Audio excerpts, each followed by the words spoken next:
The first thing I noticed about the Great Hall was that everything in it was broken. Not visibly, not in the way that announces itself with missing pieces or cracks crawling up the walls. It was more subtle than that, the kind of brokenness that lives inside things too proud to fall apart completely. A tapestry hanging slightly askew over the eastern arch, its lower corner unraveling in a slow, silent surrender. A chair near the long table with one leg shorter than the others, propped up with a folded piece of leather someone had shoved beneath it and forgotten. Curtains so heavy with dust that they'd stopped moving even when the wind pressed through the gaps in the stone. I noticed these things because noticing was the only thing I had ever been truly good at. My hands were shaking. I pressed them flat against the front of my skirt and told myself it was the cold. The mountain air in the Northern Territories had a particular kind of bite, the sort that doesn't warn you before it settles into your bones. I told myself it was hunger, too, because that was also true. 3 days on a cart with 2 other women and a man who wouldn't speak to any of us. Rations that amounted to dried bread and water that tasted faintly of iron. I told myself it was all of those things, and not the 30 wolves standing in 2 straight lines watching us walk through the door. There were 22 of us, women of various ages, various builds, various expressions, most of them somewhere between terrified and carefully blank.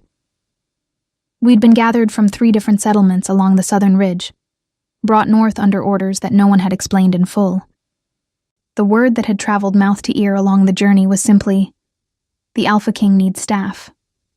Staff. As if we were walking into an inn, and not into the seat of power for the most feared pack in 7 territories. I was 24 years old. My hair, the pale gold of winter wheat, was braided back from my face in a style that my mother had taught me. Tight enough to stay through a workday, loose enough not to headache. I wore my best dress, which was not a very impressive dress. I carried a small bag with everything I owned in it, which took very little space. I was not remarkable in any visible way. That had always been my shield. The man at the front of the room was not looking at us. He stood with his back partially turned, one hand braced against the stone mantel of a fireplace, large enough to stable a horse. He was speaking in a low voice to another man, broader, shorter, with the look of someone who had taken several blows to the face and considered them character building. I could not hear what they were saying, but I could see the set of Theron's shoulders.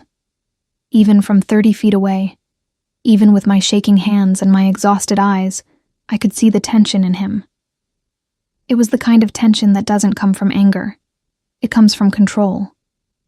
From the continuous, exhausting work of holding something very large, very still. He turned. The room changed temperature. I don't mean that poetically, or not entirely. There was a physical shift, a kind of pressure that moved through the hall like a second weather system had just entered it. Several of the women near me took a small, involuntary step backward. I didn't. Not because I was brave, but because my legs had briefly forgotten what they were for. Theron, Alpha King of the Northern Pack, was not what the stories made him. The stories said monster. The stories said warlord. The stories said a man who had ended 3 rival alphas in a single winter, and had not paused between them long enough to change his coat.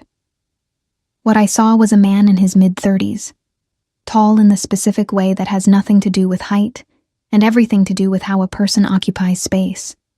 Dark hair, close cut. A jaw that looked like it had been assembled from harder materials than bone. A scar along his left forearm that disappeared beneath a rolled sleeve. He was dressed plainly. No ceremony, no display. Which was somehow more intimidating than gold would have been.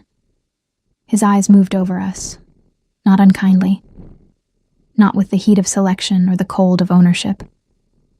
He looked at us the way someone looks at a problem they are trying to solve honestly. Then they landed on me. I don't know why.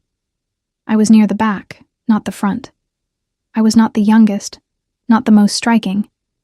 I had not moved or made a sound, but his gaze stopped, and for 3 full seconds I felt the specific terror of being genuinely seen by someone dangerous. "You," he said.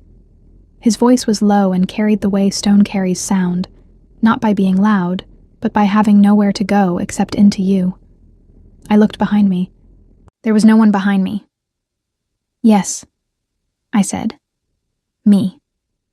Someone to my left made a small sound of disbelief at my tone. I didn't blame them. I hadn't intended a tone. I had simply answered. He crossed the hall in fewer steps than should have been geometrically possible. When he stopped in front of me, I had to recalibrate my understanding of how large a person could reasonably be. "Can you sew?"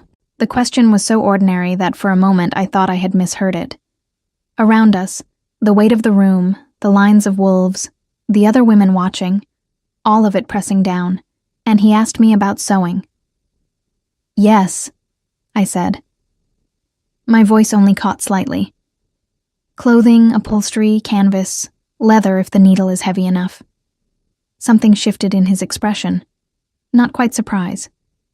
More like the sensation of finding firm ground after a long time on uncertain terrain. "Show me your hands," he said. I held them out. They were still trembling faintly, and I watched him notice this without comment. He looked at my palms, at the calluses along the inner fingers, the small scars from needle slips, the particular roughening that only comes from years of close work. He was quiet for a moment. "You're frightened," he said. It wasn't a question, and it wasn't cruelty. It was just an observation delivered without decoration. "Profoundly," I said.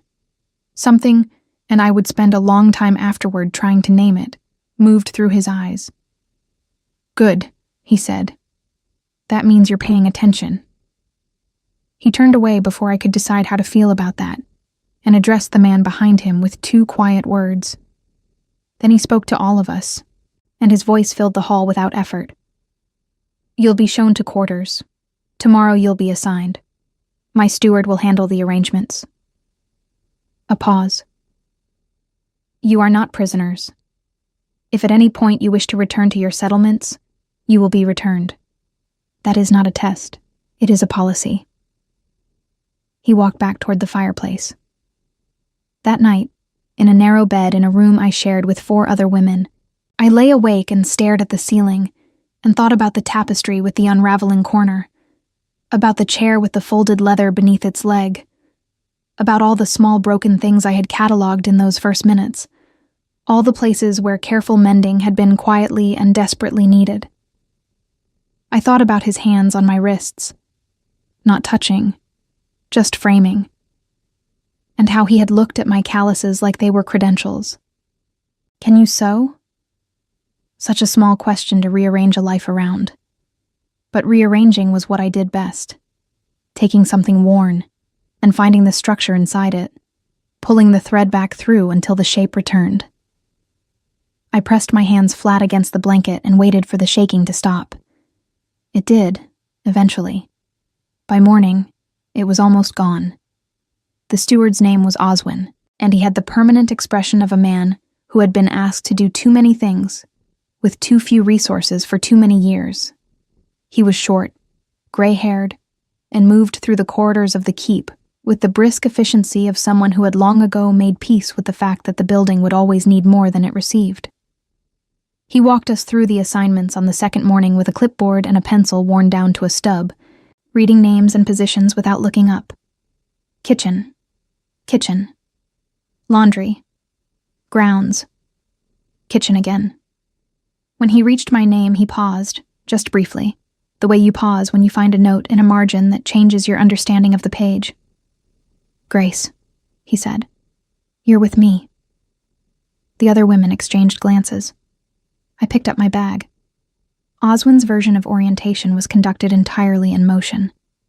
He walked, he talked, and he expected you to keep up with both. The keep was larger than it appeared from outside.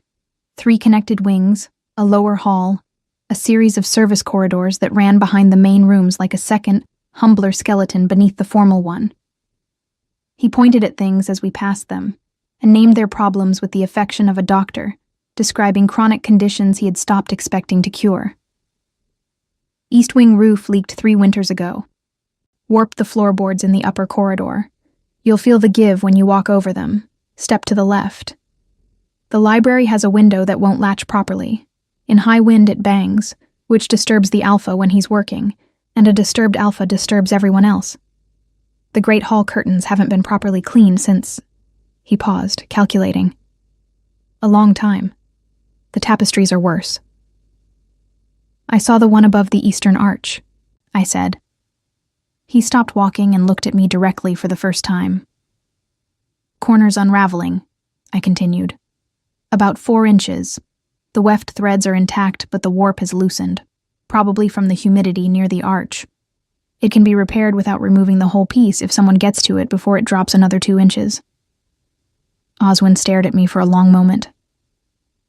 How long have you been doing this? He asked. My mother was a seamstress. I started helping her at 7. After she passed, I ran her shop for 6 years. He wrote something on his clipboard. You'll start with the curtains in the Great Hall, he said, turning back to his walking. Then we'll see. The other women settled into their rhythms over the following week, and I began to understand the keep, the way you understand a person you live with. Gradually, through accumulation rather than revelation. There was Petra, who worked the kitchens with a competence so total it bordered on aggression. A woman in her late 30s with forearms like braided rope and opinions about stock that she was not shy about sharing. She had been brought from the same settlement as me, and she had apparently decided, without consulting me, that we were friends. She expressed this primarily by saving me portions of food and offering commentary on everything she observed. The alpha eats alone, she told me on the 3rd evening, setting a bowl of stew in front of me at the long kitchen table. Every meal. Oswin says he's always done it, since before anyway. Before what? I asked. Petra looked at me. Before his mate passed, she said, lowering her voice the way people lower their voices around tender wounds. 4 years ago. Something in the winter, they say. He hasn't... She gestured vaguely with her spoon. Recovered. In the way that matters. I thought about the chair with the folded leather under its leg. About the curtains so heavy with dust they'd stopped moving. Who was taking care of the keep before? I asked. Nobody, Petra said simply. Or nobody consistently. Staff would come, stay a few months, leave. He's not... She searched for the word. Easy. No, I agreed. He isn't. I had been in the keep 9 days when I first encountered him outside the context of other people. I had risen early, before the kitchen fires, before the other women stirred, because the Eastern Arch tapestry had been troubling my sleep. I had the tools I needed. A needle case, thread matched as close as I could manage to the original from the keep's supply room, a step stool borrowed from the laundry. The great hall was empty and blue with pre-dawn light, and I had climbed up and begun working before I had fully registered that I was not alone.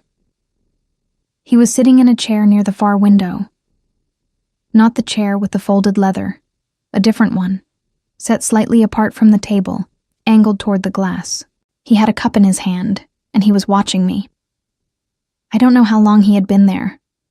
Long enough that he seemed settled into the stillness, the way animals are still, not passive, but deliberately quiet. I stayed on the step stool. My needle kept moving, because stopping would have made more of the moment than it needed to be. You're up early, I said, which was not a brave thing to say, but was at least a true one. I don't sleep much, he said.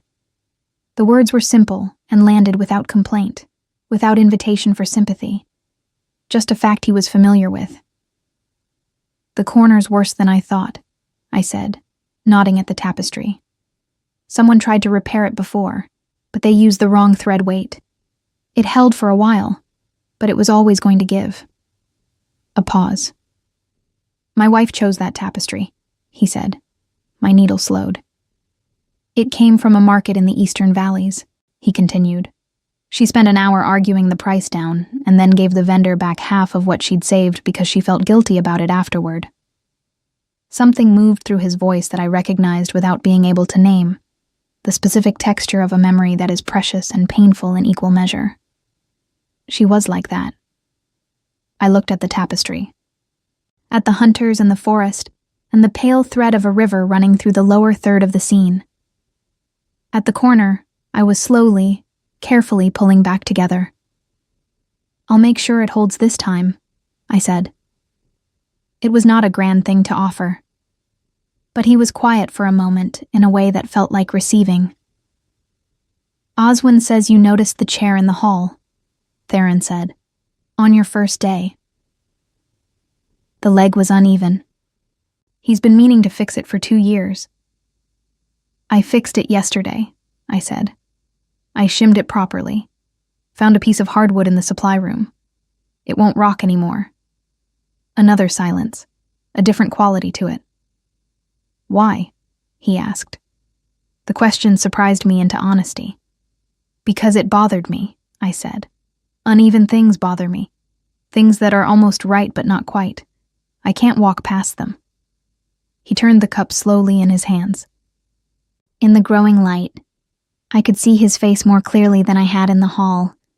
The lines at the corners of his eyes. The particular tiredness that isn't physical. The way he held himself, even in stillness, as though something inside him was always working. "Most people find it easier to walk past," he said. "I know," I said. "I've never been able to figure out how." The light was changing. Somewhere in the back of the keep, the kitchen fires were starting. I could smell the smoke beginning to thread through the corridors. The day was arriving whether we wanted it or not. He stood, finished the last of whatever was in the cup. "The curtains in the east corridor," he said. "Oswin will tell you they need replacing. They don't. They need the lining restitched and the rod hardware tightened." He paused. "If you're willing." "I'm willing," I said. He walked toward the door that led to the private wing. Then he stopped, without turning. "Grace," he said. "Yes." "Thank you. For the chair." And then he was gone, and the morning light came fully through the repaired corner of the tapestry, and for a moment, the hunters in the scene seemed almost alive. I climbed down from the step stool and stood very still for a moment, pressing my hands flat against my skirt. They weren't shaking at all. 3 weeks into my time at the keep, I understood something that Oswin had never said directly, but that lived in the spaces between everything he did say. The house had stopped being cared for, not because there was no money, not because there was no staff, but because no one had been given permission to care. That was the real problem. Not the unraveling tapestry, not the curtains, not the chair. Those were symptoms. The root was something quieter and more resistant, a kind of grief that had crystallized into policy. Things stayed broken because fixing them meant admitting they had been whole before, and that wholeness had belonged to someone who was gone. I understood this the morning I asked Oswin about the upper library window. "I'll add it to the list," he said, in the tone of a man whose list had achieved a kind of philosophical permanence. "I can fix it today," I said. "I just need the latch mechanism in 20 minutes. He looked at me over his clipboard. "The Alpha hasn't authorized repairs to the private wing." "The library is in the private wing?" "The upper library is." I thought about this. "Does he use it?" "Every night," Oswin said. "From approximately the 10th bell until past midnight, most evenings." "And the window bangs in high wind." "It does. And the wind has been coming from the northwest for the past 4 days." Oswin was quiet for a moment.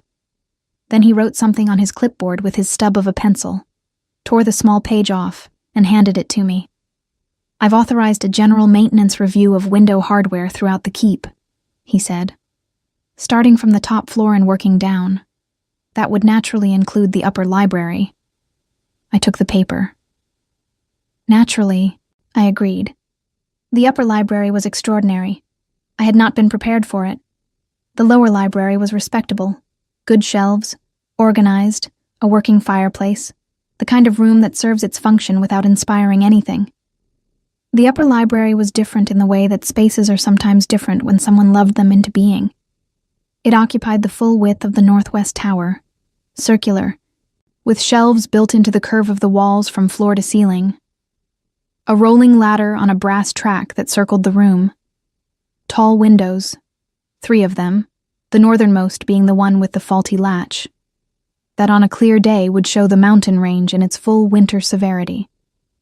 The room smelled of old paper, and something I could not immediately identify, something warmer underneath, like cedar and extinguished candles. Every surface that wasn't shelf was covered in the evidence of actual use. Books left open, notes in a hand I didn't recognize yet, written on loose pages and tucked between volumes. A blanket folded over the arm of a deep chair near the north window, worn soft from what appeared to be frequent use. 2 cups on the side table, both clean but both present, a detail that lodged in me without my understanding why. I found the window latch quickly. The mechanism was simple, a brass fitting that had worked loose from its housing, allowing the arm to shift in strong wind. I had a matching fitting in my repair kit, a habit from years of shop work where you learn to carry what you might need before you know you'll need it. The repair took 11 minutes. I was on my way out when I saw the curtain. It hung beside the center window, floor to ceiling, in a deep green fabric that had once been beautiful and was now a document of slow neglect, faded unevenly where the light had reached it, a hem that had come fully loose on the right side and been dragging on the floor long enough to fray. It was beyond cleaning. But the fabric itself, the weight and color of it, suggested that somewhere in the keep's supply rooms there might be something close enough to restore the sense of the room without erasing it. I ran my hand along the hem, turned it over to look at the original stitching. "What's your assessment?" I spun around. Theron stood in the doorway. He was not in his formal bearing, or rather he was, because I was beginning to understand that his formal bearing was simply how he existed, not something he put on. But there was something slightly different about him in this room. The set of his shoulders was a fraction less rigid. "I didn't hear you," I said. My voice was steadier than I expected. "I know." He crossed to the chair near the north window and sat in it with the ease of long habit. "You fixed the latch. The fitting had worked loose. It won't bang anymore." I hesitated. "I hope that's... Oswin authorized the review." "I know what Oswin authorized," he said, without edge. "I also know it was your idea." He looked at the curtain, then at my hand still resting on the hem. "You were assessing it." "It can't be saved," I said. "The fabric is too far gone. But the room's proportions are specific enough that a replacement would need to be made, not bought. I'd need to find matching material or something close, and it would take... time." "How much time?" "A week if the material is available, more if I need to source it." He was quiet, looking at the curtain. "My wife made that curtain," he said. The same tone as before, not a wound displayed, just a truth acknowledged. "She wasn't a seamstress. It took her most of the winter. She was very proud of it, and pretended she wasn't."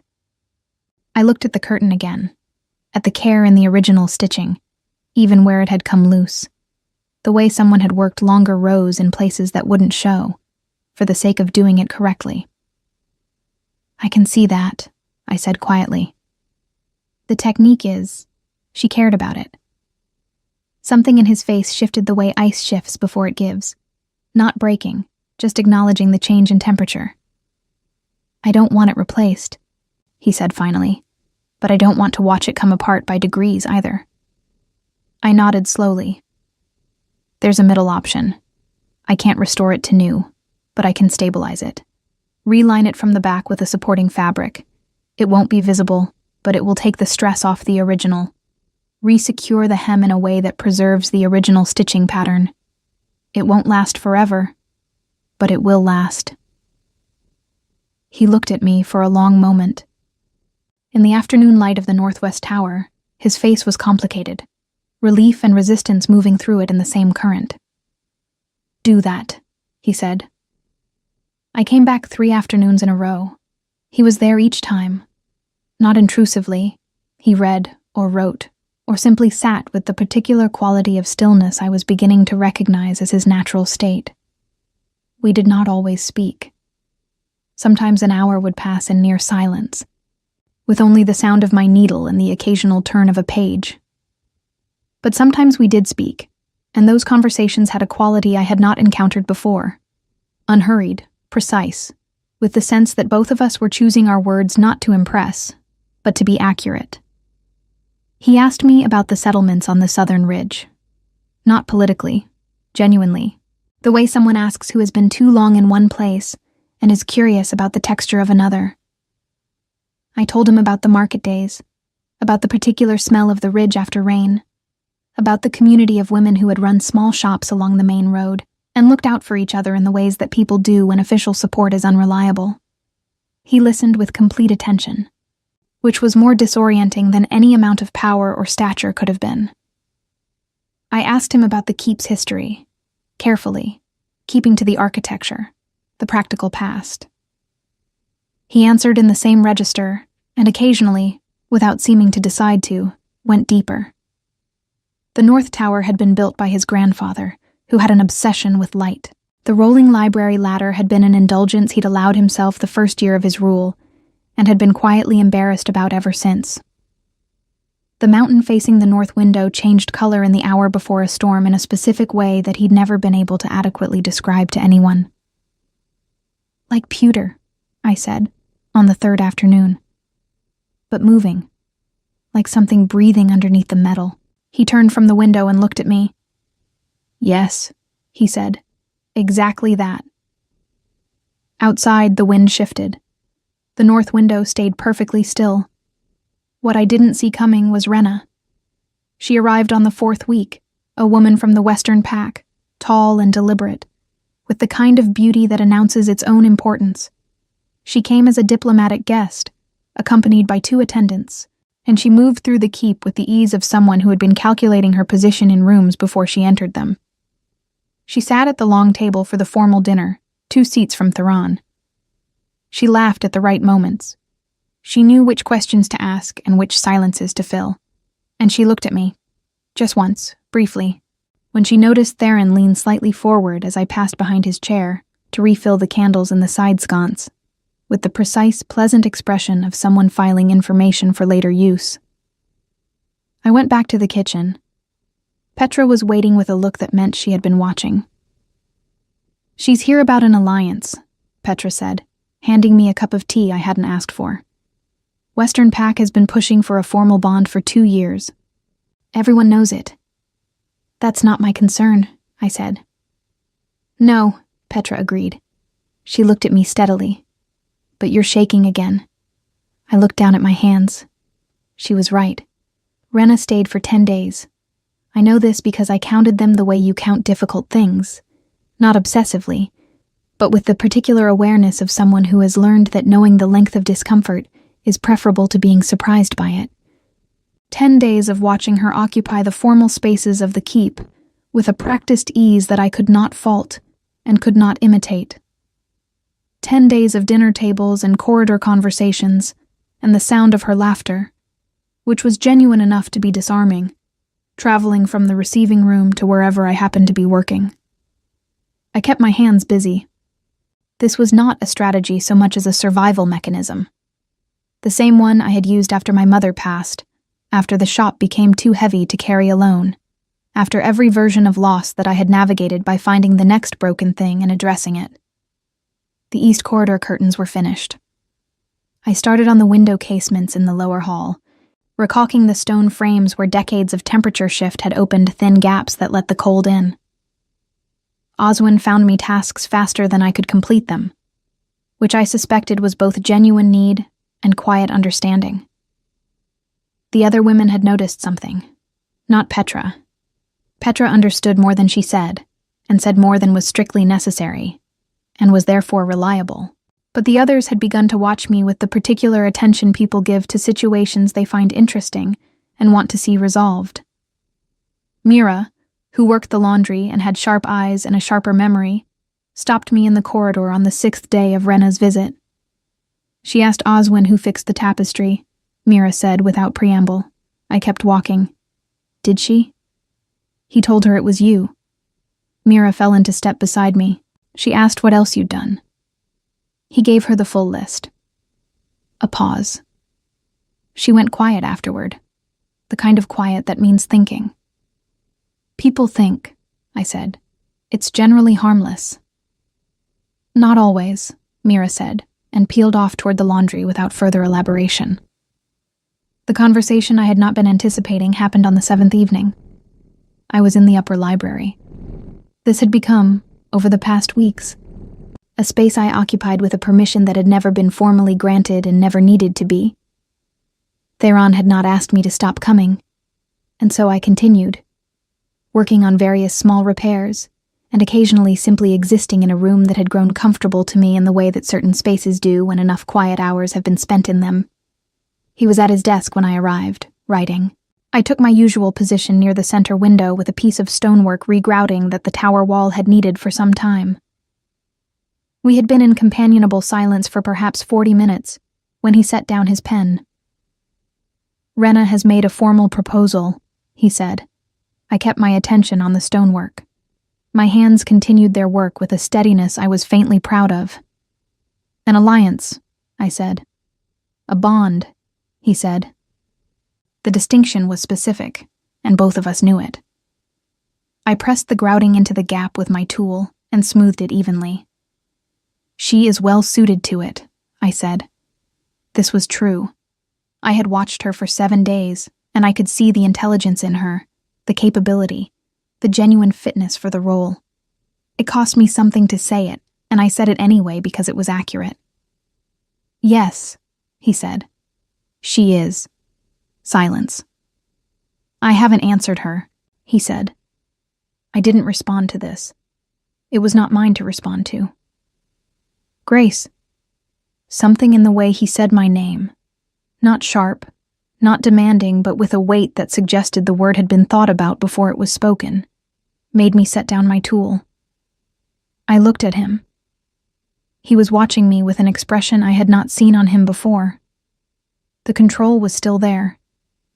It was always there, the structure he maintained as reflexively as breathing. But there was something beneath it that was not controlled. Something that looked, at a distance that I was carefully maintaining, like a question. She asked me if there was a reason I hadn't answered immediately, he said. She is perceptive. She said, he paused. She said she had the impression my attention was occupied. I was very still. I told her she was mistaken, he said. Something moved through me. I identified it, precisely and without mercy, as disappointment, which told me something I had been carefully avoiding knowing. That was the right answer, I said. Was it? She came with a purpose. You have responsibilities. An alliance with the Western Pack would be strategically. I know what it would be strategically, he said, with a quiet that was not quite patience. I've been managing strategy since I was 19. I don't need a summary. I looked back at my work. Then I don't know what you want me to say, I said. I don't want you to say anything diplomatic, he said. I have an entire council for that. A pause. I want you to say something true. The wind pressed at the north window. It held. The latch stayed firm. I think, I said carefully, that you are a man who has been very alone for a long time and has become so accustomed to it that you've started to mistake it for preference. The silence afterward was the longest kind. That is a very direct observation, he said. You asked for something true. I did. Another pause. And what would you say about yourself, using the same standard? I thought about my shop on the southern ridge, about the years of pouring my attention into other people's torn things, other people's broken seams, finding in the repair of objects a safety that human connection had always complicated. About arriving here with a bag that took very little space, and hands that shook, and a very small expectation of being anything more than useful. I would say, I said slowly, that I have also been very alone for a long time, and that I am somewhat better at noticing what is broken in rooms than in myself. He was quiet for a long moment. Then, and this was the thing I would return to afterward, the detail that lodged itself permanently. He got up from the desk, crossed to the window where I was working, and crouched down so that we were level. He looked at the grouting I'd been smoothing into the wall, at the neat, careful line of it, at the place where the gap had been, and was now filled. "You've been doing this since you arrived," he said. "Not just the sewing. Everything. Things needed doing. Yes, but you didn't do it the way someone does a job. You did it the way someone does something they care about." He looked at me, not the wall. "Why?" I thought about it honestly. "Because this place has good bones," I said. "The structure is sound. It just needs tending. And I think things that have good bones deserve to be tended." Something in his expression came undone at the edges, not dramatically. Nothing about him was dramatic. But there was a shift, like a door that has been held shut for a very long time releasing its latch. Just slightly, just enough for light to come under it. Rena left on the 10th day. She was gracious about it, which I respected. She had gone to Theron the previous morning, and they had spoken privately for some time, and when she emerged she had the composed expression of someone who had received an honest answer and was deciding to be dignified about it. She passed me in the corridor on her way out, stopped. "You fixed the tapestry in the Great Hall," she said. "Yes." She looked at me for a moment, not unfriendly, not exactly warm, evaluating. "He talked about it at dinner the first night," she said. "The tapestry, the chair, the windows." She paused. "I've been to this keep 4 times over the past 3 years. He never talked about the keep before. I didn't know what to say to this, so I said nothing." She adjusted the strap of her traveling bag. "You're better suited to it than I am," she said. "Not because of the sewing." She left without explaining what she meant, and her retinue followed, and the main doors closed behind her with the solid sound of old wood and iron. What happened next, I did not expect, though perhaps I should have. 3 days after Rena's departure, I was in the storage room beneath the east wing, inventorying fabric stock, when Oswin found me with an expression that was new, something between urgency and controlled alarm. "There's a situation," he said. "The Southern delegation." I stood up from the crates. "What Southern delegation?" 3 representatives from the Southern Ridge settlements arrived this morning, unannounced. He paused. "They're claiming that the women brought north were taken under false pretenses, that there was no proper consent process. They're demanding an immediate account and threatening to escalate to the Territorial Council if they don't receive one." I went very still. "Are they wrong?" I asked. Oswin looked at me with the honesty I had come to rely on him for. "The process was expedient," he said carefully.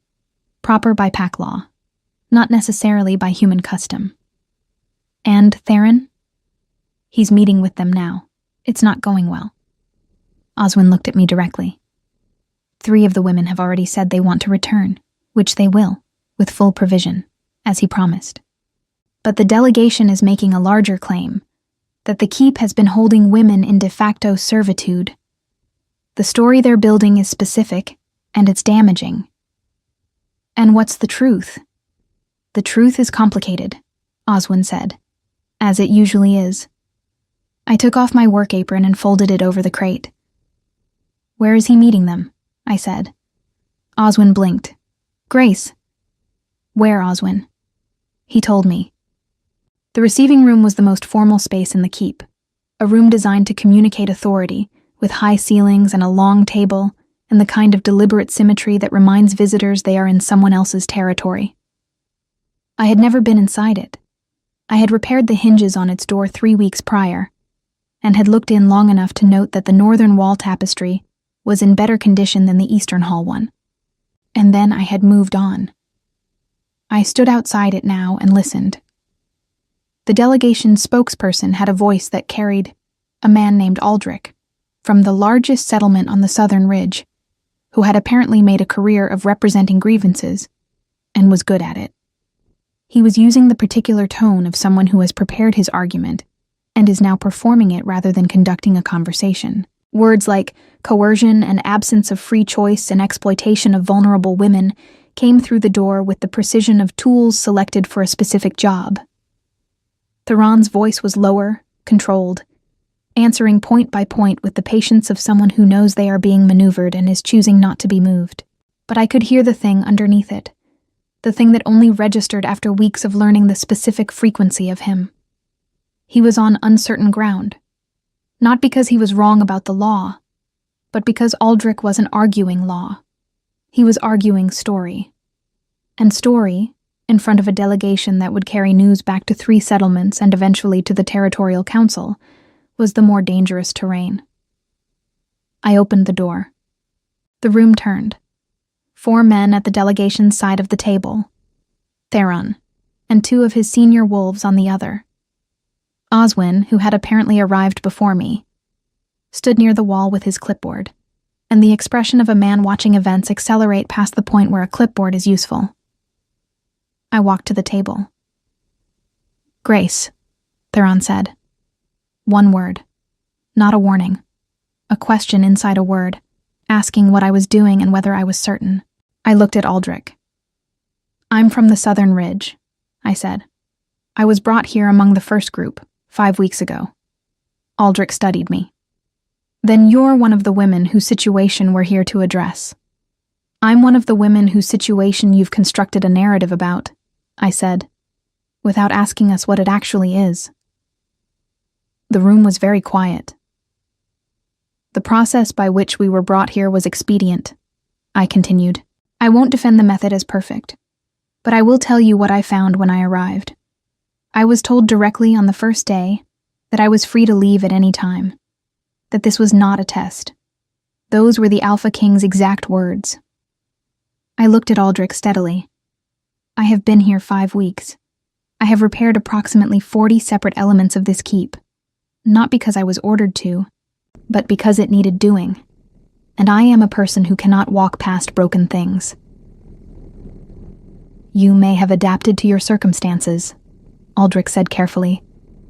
"That is a known response to—" "I run a shop," I said. "I ran it alone for 6 years after my mother passed. I have made every consequential decision in my adult life independently.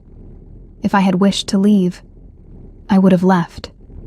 A pause. "The 3 women who want to return home should be returned home today, with provisions, as was promised. I support that completely. But the claim that we are held here against our will is not the story of this keep, and you do not have the right to tell it as though it is." Silence. Then one of the other delegates, a woman I had not initially noticed, seated at the far end, spoke. "What would you call it, then? What is the story of this keep?" I thought about the tapestry corner, slowly unraveling, about the chair and the folded leather, about curtains too heavy with dust to move, and a window that banged in every storm, and a library that smelled of extinguished candles and contained a blanket worn soft from years of solitary use. "A house that forgot how to be cared for," I said, "and a group of people trying to remind it." The delegation stayed another 2 hours. The 3 women who wished to leave were brought in, treated with respect, provided with everything they needed for the journey and more, and sent home with a formal written acknowledgement from Theron that the initial recruitment process would be revised to include a proper consent documentation going forward. Aldrich left without conceding that his framing had been overstated, but he left, and the Territorial Council was not contacted, and the story that traveled back to the Southern Ridge was a quieter and more accurate one. I sat in the kitchen afterward with Petra and Mira and 2 other women and drank tea, and felt the particular exhaustion of having spent words on something that mattered. Petra refilled my cup without being asked. "That was either very brave or very foolish," she said. "Probably both," I said. Mira was watching me with her sharp eyes. He looked at you, she said. When you walked in. Before you said anything. People look at people who walk into rooms, I said. Not like that, she said, and would not be drawn further. Theron found me that evening in the upper library. I was not working. I had simply gone there because it was where I went when I needed to think, which told me something I had already acknowledged to myself and was still in the process of accepting. I was sitting in the deep chair near the north window, with a book I was not reading, watching the mountain change in the last light. He came in without announcement, which was his habit and his right, and stood for a moment inside the door. You didn't have to do that, he said. No, I agreed. He crossed to his desk but didn't sit, stood with one hand on the back of the chair looking at me. Why did you? I set the book down on my knee. Outside, the mountain had gone to pewter. The breathing kind, the kind neither of us had been able to describe until I'd found the word for it. Because it was true, I said, and because you were arguing law when the argument needed something else. I paused. Someone who had actually been here. He was quiet for a long moment. You told them you can't walk past broken things, he said. Yes. Does that apply to people as well? I looked at him. At the lines of him. The control, the tiredness, the specific careful loneliness of a man who had been managing his own grief with the same efficiency he applied to everything else, and had not, until recently, had any reason to do otherwise. It seems to, I said quietly. He came around the desk and sat in the chair across from mine. Not far, not close. Exactly the distance of honesty. I don't know how to do this, he said. I want to be clear about that. It has been a long time, and I am not skilled at it anymore, if I ever was. I'm not skilled at it either, I said. I'm better with curtains.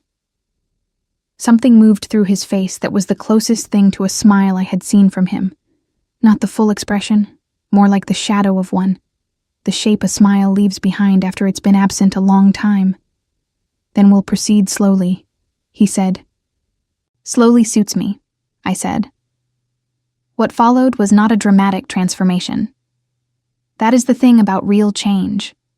It doesn't arrive with weather. It arrives the way good repairs hold, invisibly, structurally, in the places that don't show. Over the weeks that came after, I watched the keep become something different. Not unrecognizable. Its bones were the same, the stone and the timber, and the mountain light, but inhabited differently. The great hall curtains were cleaned and rehung and moved again in the wind. The tapestry above the eastern arch held its corner without giving. The chair sat level at the long table. The upper library window stayed silent through 3 storms. The women who remained settled into something that resembled a community. Petra ruling the kitchen with her particular brand of affectionate ferocity. Mira cataloging the keep's inventory with a thoroughness that quietly transformed its efficiency. Others finding their places in the structure with the naturalness of people who had been given actual choice and had chosen to stay. Theron began eating in the hall. Not every meal, but some of them. And on the evenings when he did, the quality of the room was different, less like a formal space and more like a place where people gathered because they wanted to be gathered. Oswin, who had been managing impossible logistics for years with a stub of pencil and an expression of permanent besieged competence, was provided with 3 additional staff, a new supply budget, and the first real organizational structure the keep had had in 4 years. He accepted these developments with the dignity of a man who had waited a long time and had not complained about the waiting, and then went back to his clipboard and began working through the list with visible satisfaction. 6 months after the day, I had stood shaking in the great hall with my hands pressed flat against my skirt. I was in the upper library on a winter afternoon when Theron came in and set a cup of tea on the table beside my chair without being asked. It was such a small thing. It was such a complete thing. I looked up at him. "The North Mountain," he said, nodding toward the window. I turned. Outside in the late afternoon light, the peak had gone to pewter, moving, breathing, the way it did in the hour before weather. "Storm tonight," I said. "Yes." He sat in his chair, picked up his book. Outside the light was shifting and the mountain was alive with it, and the window beside us held perfectly still. We sat together in the warm quiet of it, and I thought about the woman who had arrived here with a small bag and shaking hands, and a very limited expectation of what she might be allowed to become. I thought about how wrong she had been. We were formally bonded in early spring, in a ceremony that Theron kept deliberately small, and that Petra nonetheless managed to transform into an occasion of considerable warmth and a truly impressive quantity of food. Mira cried, which she would deny to her last day. Oswin did not cry, but he wrote something on his clipboard, and then stood straighter than usual for the rest of the afternoon, which amounted to the same thing. My hands did not shake. I had repaired this house stitch by stitch, seam by seam, in all the ways that a house can need repairing, and it had repaired me in return, quietly, structurally, in the places that don't show until the light falls right, and you realize the gap that was there is simply gone. The morning after, I stood at the north window of the upper library and looked at the mountain. Clear sky, fresh snow on the peak, the particular blue of a spring morning at altitude. Behind me, I heard him come in, the sound of his particular stillness filling the room. I didn't turn right away. I just looked at the mountain and felt the extraordinary, ordinary weight of being exactly where I was supposed to be. Then I turned, and the room was warm, and the window held, and everything that had been broken had become something stronger in the mending. The way the best repairs always are, invisible to the eye but present in the bone, holding in all the places that matter. It was, in every way that counted, enough. It was in every way that counted, everything.